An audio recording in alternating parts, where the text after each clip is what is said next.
আল্লাহর নবী সাল্লাল্লাহু আলাইহি ওয়াসাল্লাম বলেন, একটা মানুষ যখন গুনাহ করে, গুনাহ করার পর যখন খাঁটি ভাবে তওবা করে রে ভাই, খাঁটি ভাবে তওবা করার পর ওই মানুষটা এমন ভাবে পাক আর পবিত্র হয় যেন সে সবেমাত্র মার গর্ভ থেকে জন্মভূমিষ্ঠ করেছে।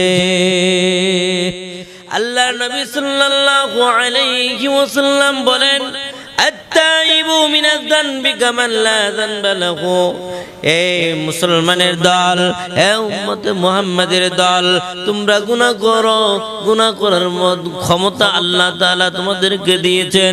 আমার আল্লাহ রাব্বুল আলামিন বলেন, একটা মানুষ যদি গুনাহ না করত, উম্মতে মুহাম্মাদি যদি গুনাহ না করত, তাহলে আমি এমন একটা জাতি বানাইতাম যেই জাতিটা গুনাহ করত, গুনাহ করার পর আবার আমার কাছে ক্ষমা চাইতো। আমি আল্লাহ রাব্বুল আলামিন ওই মানুষটাকে আমি সবচেয়ে বেশি ভালোবাসতাম, আর ভালোবেসে আমি ওই মানুষটাকে মাফ করে দিতাম। এই জন্য বন্ধুরা আমার, গুনাহ করেছ দুঃখ নাই, গুনাহ করেছ অন্যায় করেছ, অপরাধ করেছ দুঃখ নাই। কারণ হলো আল্লাহ রাব্বুল আলামিন এই গুনাহ করার শক্তি তোমাকে দিয়েছেন। তার মানে এই নয় যে আল্লাহ তাআলার ইবাদত রেখে তুমি শুধু গুনাহই করবা, গুনাহই করবা। না না না, শুধু গুনাহই করা যাবে না। আল্লাহ তাআলার হুকুম আহকাম গুলো মেনে চলতে হবে, নবীজির তরিকায় চলতে হবে। এরপরে যদি গুনাহ হয়ে যায়, আল্লাহ তাআলার দরবারে খাঁটি ভাবে তওবা করবা। আর ওই তওবাকারীকে আল্লাহ রাব্বুল আলামিন এত বেশি ভালোবাসেন, এত বেশি ভালোবাসেন যে ভালোবেসে তাকে এমন পুরস্কার দান করেন যে বেগুনাহ মাসুম বানায়া দুনিয়ার জমিনে ছড়ায়া দেয়। এই জন্য বন্ধুরা আমার, আজ আমরা গুনাহ করব, আজ আমরা গুনাহ করব, কিন্তু এই গুনাহটা যদি আমি মাফ না করে যাইতে পারি, এই গুনাহটা যদি মালিকের দরবারে ক্ষমা না করে যাইতে পারি, তাহলে বন্ধু আমার কবরের জগতে গেলে এমন শাস্তি হবে, এমন শাস্তি হবে, কবরের জগতের শাস্তিটা বড় কঠিন শাস্তি। এই বন্ধুরা আমার, দুনিয়ার জমিনের মধ্যে সাধারণ একটা মশার কামড় আমরা সহ্য করতে পারি না। মশা হলো আমাদের থেকে খুব ছোট একটা প্রাণী। মশা হলো এমন শক্তিশালী প্রাণী যে আমরা যদি আস্তে করে একটা থাপ্পড় দেই, আমার হাতটাও যদি এর উপরে রেখে দেই, তারপরে ওই মশাটার সাথে সাথে মারা যায়।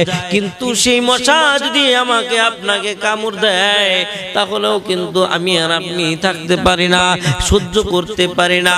কিন্তু মানুষকে আল্লাহ পাক রব্বুল আলামিন এত ইজ্জত আর সম্মান দান করলেন। মশার থেকে বড় প্রাণী হলো হাতি। ওই হাতিকে আল্লাহ পাক রব্বুল আলামিন আমাদের জন্য আরো করার মতো সুযোগ করে দিয়েছেন।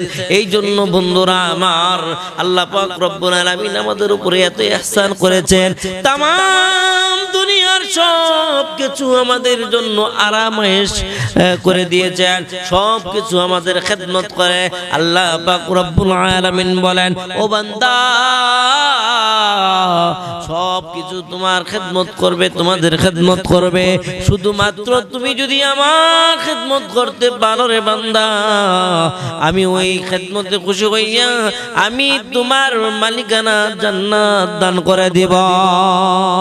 এই জন্য বন্ধুরা আমার, দুনিয়া জমিনের সাধারণ একটা মশার কামড় আমি সহ্য করতে পারি না। কিন্তু বন্ধু, একবার চিন্তা করে তাকাইয়া দেখো, একটা কবর ভালো মানুষকেও প্রতিদিন ডাকে, মন্দ মানুষকেও প্রতিদিন ডাকে। ভালো মানুষকে ডাকে আয় আয় আয়, কিন্তু দুনিয়ার সব গাছপালা তাকে বলতে থাকে, হে ভালো মানুষ, তুমি যে আমার গাছের নিচে, আমার ছায়ার নিচে তুমি বসছো, তুমি বসার কারণে আমার এত ভালো লেগেছে, আমি অনেক শান্তি পেয়েছি, আমার অনেক আরাম লেগেছে। আর মন্দ মানুষ যখন গাছতলায় বসতো, তখন মন্দ মানুষকে বলতো তো তোর জন্য অভিশাপ, তোর জন্য অভিশাপ, তোর জন্য অভিশাপ। কবর বলতো এই গুনাহগার আমার কাছে আয় আয় আয় আয় আয়, এমন জোরে তোকে একটা চাপ দিব, বুকের পাঁজরের হাড় একটার ভিতরে আরেকটা এইরকম ভাবে ঢুকাইয়া দেব। আমার ভিতরে সাপ আছে, আমার ভিতরে কচ্ছপ আছে, আমার ভিতরে বিষাক্ত বিষাক্ত প্রাণী আছে, আয় আয় আয়, একবার যদি আমার ভিতরে তুই আসতে পারিস, তোর দুনিয়ার স্বাদ, তোর দুনিয়ার মজা তোকে আমি দেখাইয়া দেব। তুই কেন আল্লাহর হুকুম মানলি না? তুই কেন নবীর তরিকা মানলি না? তুই কেন আল্লাহর হুকুম মতো জীবন যাপন করলি না? তুই কেন তোর মন মতো চললি? কেন আল্লাহ তাআলার সাথে শিরকি করলি? কেন তুই একটু আল্লাহর সাথে নাফরমানি করলি? ও দুনিয়ার মুসলমান, এখন এমন মানুষ আছে সন্তান দেওয়ার মালিক আল্লাহ, সন্তান নেওয়ার মালিক ও আল্লাহ, কিন্তু দেখা যায় এই সন্তান না হওয়ার কারণে বিভিন্ন প্রকার পীর সাহেবের দরবারে যায়, বিভিন্ন মাজারে যায়, মাজারে যাইয়া বলে বাবা আমার সন্তান হয় না, আজ 10 বছর হয়ে গেল, 20 বছর হয়ে গেল, বাবা আমার সন্তান নাই। মাজারে যায়, মাজারে যাইয়া মাজার থেকে কিছু ধুলা নিয়া পেটের মধ্যে ঘষা দিয়া বলে বাবা এই উসিলা করে তুমি আমাকে একটা সন্তান দান করবা। এই দুনিয়ার মুসলমান, ভালো করে শুনে রাখো, মাজার কোনদিন সন্তান দিতে পারে না, মাজার কোনদিন সন্তান নিতেও পারে না। তাহলে তুমি কেন মাজারের কাছে সন্তান চাইলা? আর সন্তান যখন মারা গেল তুমি কেন বললা যে বাবা তুমি আমার সন্তানটা নিয়ে গেলা? এমন কেন বললা? তুমি বড় শিরিক করে ফেলেছো, তুমি বড় গুনাহ করে ফেলেছো। এই গুনাহ আল্লাহ তাআলার দরবারে যতক্ষণ পর্যন্ত তুমি মাফ না চাইবা ততক্ষণ পর্যন্ত মালিক তোমাকে মাফ করবে না, তোমাকে বড় শাস্তি দিবে। এই কবরটাই হলো শাস্তির প্রথম ঘাঁটি, এই কবরটাই হলো তোমার শাস্তির প্রথম ঘাঁটি। দুনিয়ার জমিনের মধ্যে যদি তুমি এক দেশ থেকে আর এক দেশে যাও, তাহলে তুমি পাসপোর্ট তোমার টিকিট দেখায় হয়তো ভিতরে ঢুকতে পারবা, কিন্তু তারপরেও একটা সিরিয়াল আছে, ওই সিরিয়ালটা হলো ইমিগ্রেশনের সিরিয়াল। ওই ইমিগ্রেশনের মধ্যে যদি তোমাকে আটকায়া দেয়, তোমার প্রথম জায়গা থেকে তুমি যতই ছাড় পাও না কেন, ওই ইমিগ্রেশনে তুমি আটকায়া যাওয়ার পরে হয়তো তোমার জেল হইতে পারে, নয়তো তোমার ফাঁস হইতে পারে, তুমি তো যাইতেই পারবা না। আর যদি তোমার সবকিছু ঠিক থাকে, তোমার কাগজপাতি যদি সবকিছু ঠিক থাকে, তাহলে তোমার কোনো সমস্যা নাই, কোনো সমস্যা নাই, তুমি একেবারে নিঃসমস্যায় তুমি চলে যাইতে পারবা। এই রকম ভাবে আল্লাহর নবী বলেন কবরটা হলো প্রথম ঘাঁটি। এই কবরটা যদি তোমার ভালো হয় তাহলে তোমার সারা জগৎটাই ভালো হবে। আর কবরটা যদি তোমার খারাপ হয় তাহলে তোমার সব জায়গার মধ্যে তোমার ঝামেলা শুরু হয়ে যাবে। এই জন্য আল্লাহর নবী সাল্লাল্লাহু আলাইহি ওয়াসাল্লাম বলেন তোমার আমলগুলোকে ঠিক করো। এই দুনিয়ার মানুষ, তুমি একবার চিন্তা করে দেখো, আমাদের পূর্বের যুগের মানুষগুলো শত শত বছর বাঁচতে পারত, কিন্তু আল্লাহ পাক রব্বুল আলামিন আমাদেরকে আখিরাতের একদিনের সমানও আমাদেরকে বাঁচতে দেয় না। এই ক্ষণিকের একটা সময় আমাকে আপনাকে আল্লাহ পাক রব্বুল আলামিন দুনিয়ার জমিনে রাখছেন। আর এর মধ্যে যদি আল্লাহ তাআলার সাথে নাফরমানি করি, আল্লাহ তাআলার সাথে বেঈমানি করি, আল্লাহ তাআলার সাথে প্রতারণা করে, মালিক বড় দয়ালু, মালিক বড় দয়ালু, আল্লাহ যাকে দয়া করেন তার দয়ার কোনো শেষ নাই। আর মালিক যার প্রতি রাগান্বিত হয়ে যায় তার প্রতি আর কোনো দয়া থাকে না। আল্লাহ পাক রব্বুল আলামিন কাহ্হারের সূরত যখন ধরে ফেলবে তখন সমস্ত মানুষের আর কোনো উপায় থাকবে না। এই জন্য বন্ধুরা, হাতে ধরি পায়ে পড়ি আপনাদেরকে বলে যায়, আপনাদেরকে পায়ে ধরে বলে যায়, আল্লাহর হুকুমগুলো অমান্য করবেন না, নবীর তরিকাগুলো ছাড়বেন না। আল্লাহর নবীকে ভালোবাসেন, আল্লাহর নবীকে ভালোবাসলে আল্লাহকে পাওয়া যাবে। আল্লাহর হাবিব সাল্লাল্লাহু আলাইহি ওয়াসাল্লাম বলেন দুনিয়ার জমিন থেকে যখন মানুষ চলে যায় তখন কিন্তু কবরের মধ্যে রাখা হয়। হাদিসের মধ্যে আছে কবরে রাখার পরে 40 কদম যখন চলে আসে তারপর থেকে তার হিসাব শুরু হয়ে যায়। এই জন্য দেখবেন কবরস্থানে যখন মানুষ থাকা হয়, কবরস্থ করার পর সকলকে বলা হয় যে তোমরা চলে যাও, এখন আর এখানে থাকা যাবে না। আমার বন্ধুরা, আমার ভাইরা, যেই কবরটার মধ্যে আযাব হয়, যেই কবরটার মধ্যে গজব হয়, আমরা দুনিয়ার জমিনে অনেক কবর দেখি, অনেক কবর দেখি যেই কবরের মধ্যে মাটি দিতেছে আর সাথে সাথে আগুন ধরতেছে, মাটি দিতেছে আর সাপ বিচ্ছু বেড়া ধরতেছে। আল্লাহ পাক রব্বুল আলামিন আমাদেরকে এইরকম ভাবে নজির দেখাইয়া আমাদেরকে শিক্ষা দিতেছেন। তারপরেও কি মুসলমান আমাদের কি এটা শিক্ষা হইতেছে কি? না না না, আমাদের এইটা শিক্ষা হচ্ছে না। এখনো পর্যন্ত আমরা এমন শিক্ষায় শিক্ষিত হইতে পারি নাই। দুনিয়ার মুসলমান আমরা সুদ খাই, ঘুষ খাই, আমরা চুরি করি, ডাকাতি করি, আমরা ছিনতাই করি, আমরা নষ্টামি করি, সব কিছু আমরা করি। আবার সামনের কাতারের মধ্যে যাইয়া আমরা ঘোষণা দেই এই ভাই এতদিন এই করেছে সেই করেছে। কিন্তু আল্লাহর নবী সাল্লাল্লাহু আলাইহি ওয়াসাল্লাম বলেন জানাজার নামাজটা হলো একটা শিক্ষা। এই জানাজার নামাজের সামনে দাঁড়াইয়া তোমাদের শিক্ষা নিতে হবে। তোমার মতো আমার মতো এই ভাইও তো একদিন ছিল, কিন্তু আজ নাই, আজ কোথায় গেল? একদিন তো আমাকেও তোমাকেও এরকম ভাবে যাইতে হবে। আল্লাহর নবী সাল্লাল্লাহু আলাইহি ওয়াসাল্লাম এই শিক্ষা দিয়েছেন, কিন্তু মুসলমান আমরা, আমাদের কিন্তু এই শিক্ষা হয় না, এই শিক্ষা হয় না এখনো। এই জন্য বন্ধুরা আমার, আল্লাহর নবী সাল্লাল্লাহু আলাইহি ওয়াসাল্লাম বলেন এই কবর জগতের মধ্যে যখন আযাব শুরু হয়ে যায়, কোন মানুষকে শোনার মতো শক্তি আল্লাহ পাক রব্বুল আলামিন দেয় নাই। কোন মানুষ এটার ভিতরে আযাবগুলো শুনতে পারে না। কিছু ওলিয়া উলিয়াগণ শুনতে পারতো, তারা এখন মনে হয় আর নাই, আর আছে মনে হয়, কিন্তু আমাদের চোখের মধ্যে ভাসে না। এই কবরের মধ্যে যখন আযাব হয়, আযাব হওয়ার সময় যদি কোনো ছাগল, যদি কোনো বকরি, যদি কোনো বেড়া, যদি কোনো ওট, যদি কোনো গাভী, এইরকম প্রাণী যদি এখানে দাঁড়ানো থাকে, হঠাৎ করে দেখবেন এরা খুব লাফালাফি উড়াউড়ি পারাপারি করতেছে। কেন করতেছে জানেন নাকি? এই জন্যই করতেছে, এরা এই আযাবের খবর ওদের কানের মধ্যে আসতেছে, ওরা বুঝতে পারতেছে। এই জন্য এরা বুঝে মালিককে বলতে পারে না যে মালিক এখানে আযাব হচ্ছে, এই কবরের মধ্যে আযাব হচ্ছে, এটা বলতে পারে না। এই জন্য এরা খালি ছটফট করতে থাকে। আল্লাহর নবী সাল্লাল্লাহু আলাইহি ওয়াসাল্লাম বলেন একজন সাধারণ মুমিনের মৃত্যু কত ভয়ানক মৃত্যু হতে পারে একবার দুনিয়ার মানুষ শুনে নাও। আল্লাহর হাবিব সাল্লাল্লাহু আলাইহি ওয়াসাল্লাম বলেন একটা বকরিকে যদি জ্যান্ত একটা বকরিকে যদি উল্টায় রাখা হয়, আর উল্টায় রাখা যদি এই তাজা অবস্থায় যদি একটা বকরির শরীর থেকে যদি এরকম চামড়া খসায় দেওয়া হয়, তাহলে কেমন কষ্ট হবে। আল্লাহর নবী সাল্লাল্লাহু আলাইহি ওয়াসাল্লাম বলেন এর থেকে বেশি কষ্ট হবে একজন সাধারণ মানুষের সাধারণ মৃত্যু। এই জন্য বন্ধুরা আমার, এখনো দুনিয়ার জমিনে আছি, এখনো আমরা দুনিয়ার জমিনে আছি, এখনো ভালো হওয়ার সময় আছে, এখনো ভালো কাজ করার সময় আছে, এখনো আল্লাহর হুকুমগুলো মানার মতো সময় আছে।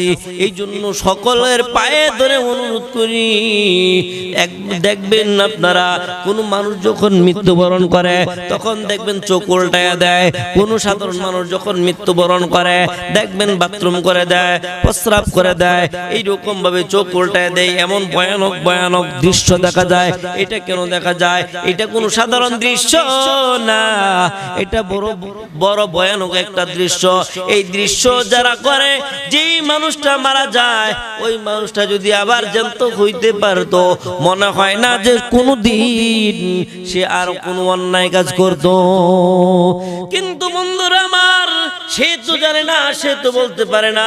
উলামায়ে কেরামগণ ক্লাসের মধ্যে, বিভিন্ন জায়গায় ওয়াজ মাহফিলের মধ্যে, বিভিন্ন প্রকার সেমিনারের মধ্যে সকলকে এইভাবে বুঝায় দিতেছেন, এইভাবে জানায় দিতেছেন যে এই কাজটা করলে এরকম শাস্তি হবে, এই কাজটা করলে এরকম শাস্তি হবে। তবে কেন বুঝো না রে মুসলমান? তবে কেন এখনো বুঝার সময় হয় না রে মুসলমান? এখনো সময় আছে, বুঝিয়া লাও। যদি বুঝতে না পারো তাহলে কবরের শাস্তির জন্য প্রস্তুত হইতে থাকো। আমার ভাইরা, আমার বন্ধুরা, কবরের মধ্যে যখন তোমাকে ঢোকানো হবে, আল্লাহর হাবিব সাল্লাল্লাহু আলাইহি ওয়াসাল্লাম বলেন, মুনকার নাকির আসবে। মুনকার নাকির আসিয়া যখন সওয়াল জবাব জিজ্ঞাসা করবে, একটা মানুষকে তিনটা প্রশ্ন করবে, তিনটা প্রশ্ন করবে। এক নাম্বার প্রশ্ন, ওমা দীনুকা। দুই নাম্বার প্রশ্ন, ওমান রব্বুকা। তিন নাম্বার প্রশ্ন, ওমান রাজুলুল্লাযী বুইসা ফীকুম। এক নাম্বার প্রশ্ন হলো তোমার দিন কি? তুমি যদি আমলদার হও, তুমি যদি নেককার হও, তুমি যদি পরহেজগার হও, তুমি যদি নামাজি হও, তুমি যদি দিনদার হও, তুমি যদি আল্লাহওয়ালা হও, তুমি যদি নবীর প্রেমিকওয়ালা হও, তুমি যদি আশেক হও, তুমি যদি আশেকে রাসূল হয়ে থাকো, তাহলে তুমি বলতে পারবা আমার দিন হলো ইসলাম। আমি ইসলামের পথের প্রতীক। আমি সারা জীবন আমি ইসলামের পথে চলছি। আমি নামাজ পড়েছি, আমি রোজা রাখছি, আমি হজ করেছি, সব তোমার আমল নামার মধ্যে উঠে যাবে, তোমার আমল নামা ভালো হয়ে যাবে। দ্বিতীয়, যদি তুমি মুসলমান হও, মুসলিম হও, তাহলে তুমি বলতে পারবে যে এটা হলো, এটা আমি, আমার রব হলো আল্লাহ, আমার রব হলো আল্লাহ, আমার প্রভু হলো আল্লাহ। আর যদি মুসলমান না হও, আল্লাহর হুকুম যদি তুমি না মানো, তাহলে তুমি কখনই বলতে পারবে না যে তুমি আল্লাহর বান্দা। তোমার ওই কবরটা তখনই হয়ে যাবে একটা আযাবের গর্ত। তিন নাম্বার, আল্লাহ নবী সাল্লাল্লাহু আলাইহি ওয়াসাল্লামকে দেখাইয়া বলবেন, ওমান হাদার রাজুলুল্লাযী বুইসা ফীকুম। এই লোকটাকে কি তোমরা চিনো? যখন বলা হবে এই লোকটাকে কি তোমরা চেনো, তখন যেই সমস্ত মানুষ নবীর প্রেমের আশেক হয়েছিল, নবীর প্রেমে মাতোয়ারা হয়েছে, নবীকে ভালোবাসছে, ওই সমস্ত মানুষ বলবে হাদার রাসূল, হাদার রাসূল, হাদার রাসূল। তারা বলবে এটাই তো আমার নবী, এটাই তো আমার রাসূল। আর যে সমস্ত মানুষ আল্লাহর নবীকে নিয়ে ব্যঙ্গ করত, আল্লাহর নবীকে নিয়ে এরকম তিরস্কার করত, আল্লাহর নবীকে এরকম দূরে সরাইয়া রাখতো, আল্লাহ নবীর ইত্তেবা করতো না, আখিরি নবী বিশ্বাস করতো না, ওরা খালি বলবে হায় হায় লা আদরি, আমি কি করলাম? এত লম্বা জীবন আল্লাহ রাব্বুল আলামিন আমাকে দান করলেন, কিন্তু আমি এই লম্বা জীবনে কি করলাম? আল্লাহ আল্লাহ আল্লাহ মাফ করে দাও, মাফ করে দাও। তুমি তখন হাজারো মাফ চাইতে পারবা, হাজারো ক্ষমা চাইতে পারবা। ওই জায়গাটা ক্ষমার জায়গা না, ওই জায়গাটা কিন্তু মাফের জায়গা না। মাফের জায়গা হলো দুনিয়ার মুসলমান, মাফের জায়গাটা হলো এখন আমরা এই সামিয়ানার নিচে বসে আছি, আমরা এখন জীবিত আছি, এই অবস্থার মধ্যে হলো আমাদের মাফের জায়গা। এই জন্য বন্ধুরা আমার, হায়াত কার কখন কোন সময় শেষ হয়ে যায় কেউ কিন্তু বলতে পারে না, কেউ কিন্তু জানে না কে কখন দুনিয়া থেকে বিদায় হয়ে যায়। হতে পারে আমি কিছুক্ষণ পর লাশ হয়ে যাইতে পারে, হতে পারে আমি কিছুক্ষণ পর দুনিয়া থেকে আমার নামটাও মুছে যাইতে পারে, কিন্তু এটা তো আমি বলতে পারি না যে আমি সত্যি কিছুক্ষণ পরে মারা যাব। কিন্তু ওই মারা যাওয়ার প্রস্তুতিটা সদা সর্বদা আমলের মধ্যে রাখতে হবে। এই জন্য বন্ধুরা, আমরা যত গুনাহ করেছি, যত অপরাধ করেছি, যত অন্যায় করেছি, হাজারো হাজারো কোটি কোটি ওয়াকিয়া আছে, ঘটনা আছে, যে গুনাহ করার পর খাঁটি তওবা যখন করেছে, আল্লাহ পাক রব্বুল আলামিন ওই বান্দাটাকে তার প্রিয় করে আল্লাহর জান্নাতের মালিক বানিয়ে দিয়েছে। আমার ভাইরা, আমার বন্ধুরা, আল্লাহর নবীর দরবারে এক সাহাবী এসে বলেন, ওগো নবীজি, আমি বড় অন্যায় করে ফেলেছি, আমি বড় অপরাধ করে ফেলেছি। ওগো নবীজি, আমাকে এমন ভাবে তওবা করে দেন যে তওবা করলে আল্লাহ পাক রব্বুল আলামিন আমাকে মাফ করে দিবেন। আল্লাহর নবী তওবা করে দিলেন। তওবা করে দেওয়ার পর এই যুবক আরো বেশি, আরো জোরে জোরে কান্নাকাটি শুরু করে দিলেন। আল্লাহর নবী বললেন, হে যুবক, তুমি এখন এত কান্নাকাটি করো কেন? হে যুবক, তোমার কি হয়েছে? আমি কি তোমাকে জোর করিয়া করিয়া তোমাকে তওবা করাইলাম নাকি? আমি কি কোনো অপরাধ করলাম নাকি? যুবক বলে, না গো আল্লাহর নবী, আপনি কোনো অপরাধ করেন নাই, আপনার কোনো অপরাধ হতে পারে না। তবে আমার খুব বড় অপরাধ হয়ে গেছে, আমি অনেক বড় অপরাধ করেছি। আল্লাহর নবী, আল্লাহ কি আমাকে মাফ করবে কিনা?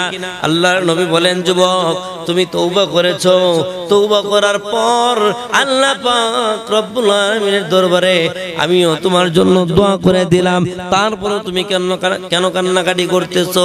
আল্লাহর নবীকে যুবক বলেন, ওগো আল্লাহর নবী, এত ভয়ানক, এত খারাপ একটা কাজ করেছি যে কাজের কারণে মনে হয় না আল্লাহ পাক রব্বুল আলামিন আমাকে ক্ষমা করবে।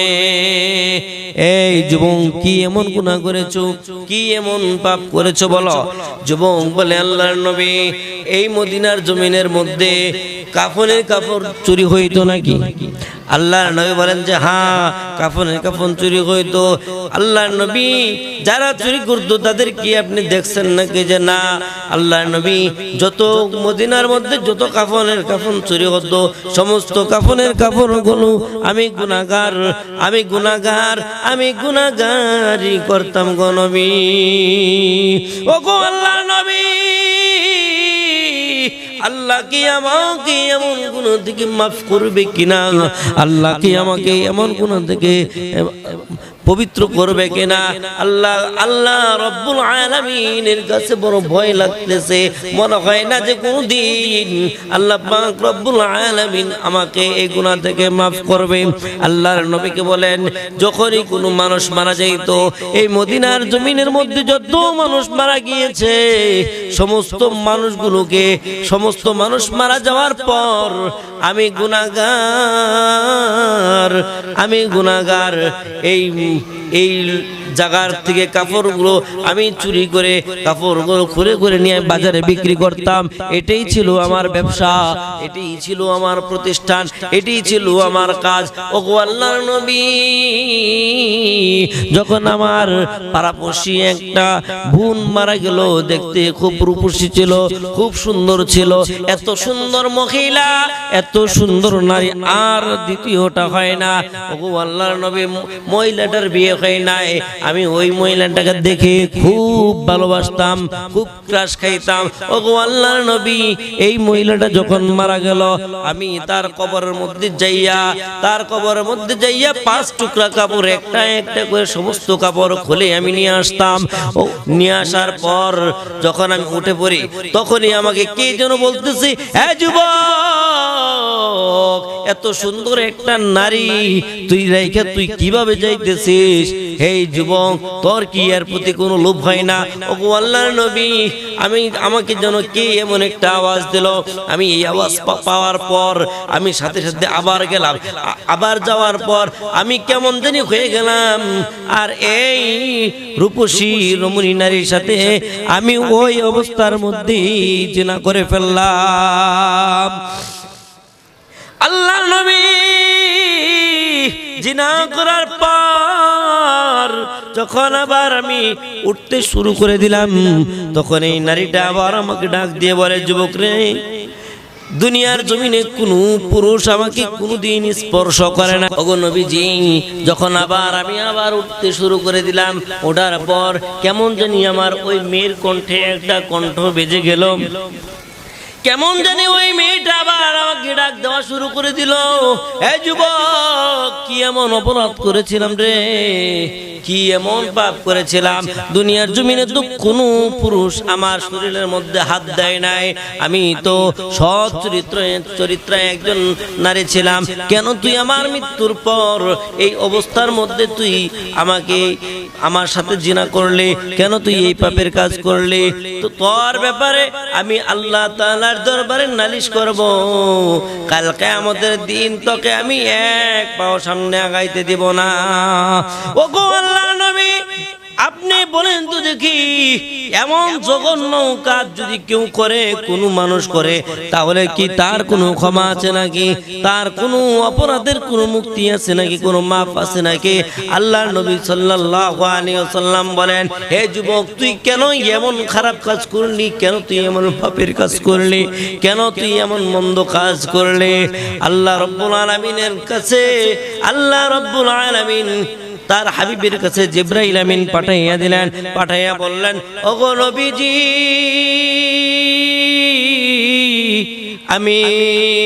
আমি এই বান্দাটার দোয়া, এই বান্দাটার তওবা, এই বান্দাটার মাফ এত বেশি পছন্দ করে ফেলেছি, এত বেশি মায়া লাগছে, এত বেশি মুহাব্বত হয়ে গেছে, যে মুহাব্বতের কারণে তার সমস্ত গুনাহ খাতাগুলো আমি আল্লাহ মাফ করে দিয়েছি।